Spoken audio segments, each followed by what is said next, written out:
Hello good afternoon हजुरहरू सबैलाई। मेरो चाहिँ यहाँ मैले चाहिँ काँक्रा रोपेको थिएँ नि त है।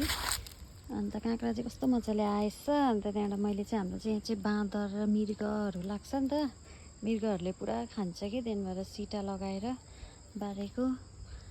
अन्त यहाँनिर करेला उम्रिरहेछ। यहाँनिर बोरामा मैले खोर्सानी पनि रोपेको थिएँ। यसको मुन्टा चाहिँ मैले भाँचिदिएको थिएँ नि त।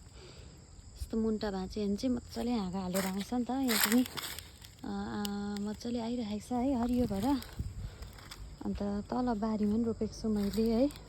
चाहिँ टमाटर फलिरहेछ नि त। यो पनि मैले रोपेको टमाटर है। यहाँनिर कस्तो मजाले एकदम ग्रिनरी है।